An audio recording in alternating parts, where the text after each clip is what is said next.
Hi yo-yo viewers, subscribe చేసేటప్పుడు అక్కడ ఉండే గంట సింబల్ ను ప్రెస్ చేయడం మర్చిపోవద్దు. Garuda Express, an international courier service.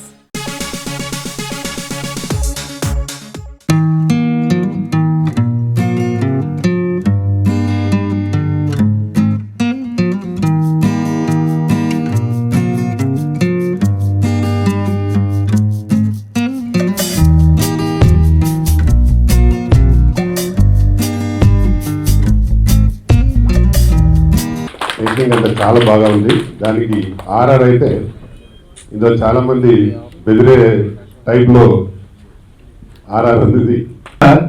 నేను కూడా ఆంధ్రప్రదేశ్ లో థియేటర్ నిర్మించడానికి మనస్ఫూర్తిగా కృషి చేస్తానని అందరూ హామీ ఇస్తూ కొత్త వాళ్ళతో తీస్తున్నారని తను ఫస్ట్ చెప్పినప్పుడు సరే కొత్త వాళ్ళు కదా, కొత్త వాళ్ళు కొత్తగా ఉంటుంది అనుకున్నాను.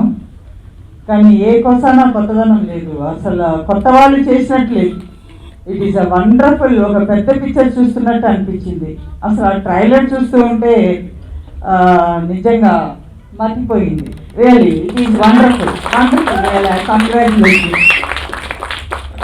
చాలా బాగా చేశారు మీరు. చూసేంత వరకు మీరు అని నాకు చెప్పలేదు. సో ఇట్ ఈస్ రియల్లీ చాలా బాగుంది. సినిమాలో పాటలు రెండు పాటలు మాత్రం చిన్న అంటే 1 minute సాంగ్స్ మాత్రం ఉంటుంది. బ్యాక్గ్రౌండ్ స్కోర్ రీ రికార్డింగ్ ఎక్కువ స్కోప్ ఉన్న సినిమా అండి ఇది. Re recording, only re recording. చిన్న చిన్న సాంగ్స్ కూడా అక్కడక్కడ రీ రికార్డింగ్ బ్యాక్గ్రౌండ్ స్కోర్లో వస్తాయి. అయితే ఈ సందర్భంగా కాశీ విశ్వేశ్వరుడు యొక్క దీవెనలు మా టీం మొత్తం ముందు అందుకొని సినిమాను పూర్తి చేయగలిగాం. తర్వాత వేదిక మీద ఈ పెద్దల దీవెనలు కూడా మాకు అందాయి, చాలా సంతోషం. డైరెక్టర్ సూర్య గారు తపన మంచి టేస్ట్ ఉన్న వ్యక్తి అండి. తను దగ్గరుండి బ్యాక్గ్రౌండ్ స్కోర్ ఇప్పుడు ఉన్న ట్రైలర్కి బాగా రప్పించడం జరిగింది. దానికి వేద ప్రకాష్ గారు ఎక్కడ కాంప్రమైజ్ కాకుండా మంచి బడ్జెట్ ఇచ్చారు. శ్రీ నటరాజ లక్ష్మీ నరసింహస్వామి మూవీస్ బ్యానర్ అధినేత వేద ప్రకాష్, నా ప్రకాష్ లేకుండా ఈ ప్రాజెక్టు సాధ్యమయ్యే పని కాదు. ఎందుకంటే ఒక ప్రాజెక్ట్ చేద్దాం అనుకున్నప్పుడు నేను మొట్టమొదటిగా చెప్పింది కాశీ బ్యాక్డ్రాప్లో ఇంతవరకు ఎక్కువ భాగం ఆల్మోస్ట్ ఏంటంటే సినిమా మొత్తం 80% కాశీ బ్యాక్డ్రాప్లో షూట్ చేయడం జరిగింది అనమాట. కాశీ బ్యాక్డ్రాప్లో ఎందుకంటే మనం కొత్త వాళ్ళుగా చేస్తున్నప్పుడు మనకంటూ ఒక బ్యాక్డ్రాప్ ఉండాలి. సినిమాని జనాలు చూడడానికి ఏదో ఒక ఇంట్రెస్టింగ్ ఎలిమెంట్ ఉండాలి. అది కాశీని ఎందుకు తీసుకోకూడదు అని చెప్పేసి వచ్చిన ఆలోచనతో ప్రకాష్తో నేను పంచుకోవడం జరిగింది. రెండో మాట లేదు, మీరు ఏమనుకుంటే చేసుకుంటూ వెళ్ళండి, మీ వెనక కూర్చుంటాను, ఇదే అని చెప్పిన మాట. మొట్టమొదటి ఫ్రేమ్ నుంచి ఇప్పుడు ఈ స్టేజ్ వరకు అదే మాట మీద అదే ఊపులో కంటిన్యూగా ప్రాజెక్ట్ సక్సెస్ఫుల్గా ముందుకు తీసుకెళ్తున్న నా ప్రకాష్కి కృతజ్ఞతలు మాత్రమే చెప్తే సరిపోదు. ఇదే వేదిక మీద, ఎందుకంటే ఇప్పుడు నేను జర్నీ ఇప్పుడే మొదలుపెట్టాను, ఇదే వేదిక మీద నా ప్రకాష్కి నేను ఇచ్చే మాట ఏంటంటే, నేను ఎంత ఎదిగినా కూడా మీరు సంతోషంగా ఉన్నప్పుడు నాకు ఫోన్ చేయాల్సిన అవసరం లేదు. మీరు ఎప్పుడైనా కూడా పెయిన్లో ఉంటే సూర్య ఉన్నాడని మాత్రం మర్చిపోదు.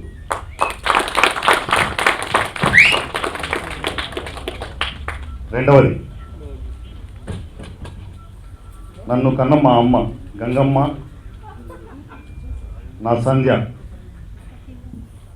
వీళ్ళిద్దరు లేకపోతే ఈ జర్నీ ఇంత సక్సెస్ఫుల్గా మొదలయ్యేది కాదు. నేను ఎప్పుడు కూడా అనుకోలేదు నేను ప్రొడ్యూసర్ అవుతానని చెప్పి.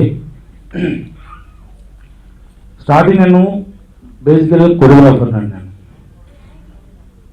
డ్యాన్స్ స్టార్ట్ అయ్యి తర్వాత ఆర్టిస్ట్గా ఎదుగుదామని చెప్పి ఇండస్ట్రీలోకి వచ్చాను. ఆర్టిస్ట్గా కూడా ఎదగలేక దాని తర్వాత ప్రొడ్యూసర్ సెటిల్ అయిపోయాను.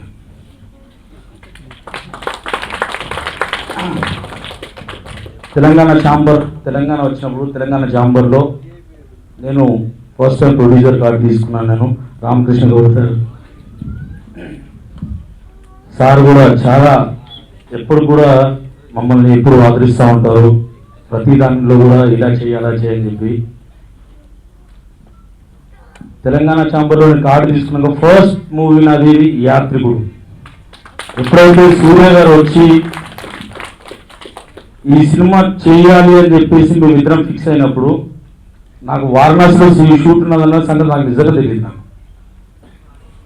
తను సగంలో నాకు వారణాసిలో షూట్ ఉందనంటే సరే చేసుకో పర్లేదు అని చెప్పేసి వారణాసి అంటే ఇటు పక్కన అనుకుంటాను. నాకు సడన్గా షాక్ ఇచ్చేటప్పటికి నేనేం చేయాలో అర్థం కాక వారణాసి దాకా వెళ్ళిపోయాను.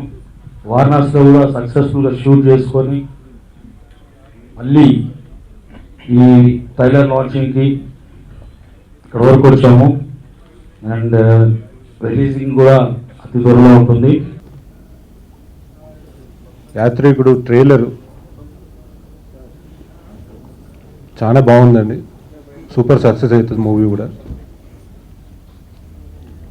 అట్లనే మన యూనిట్ సభ్యులకు అందరికీ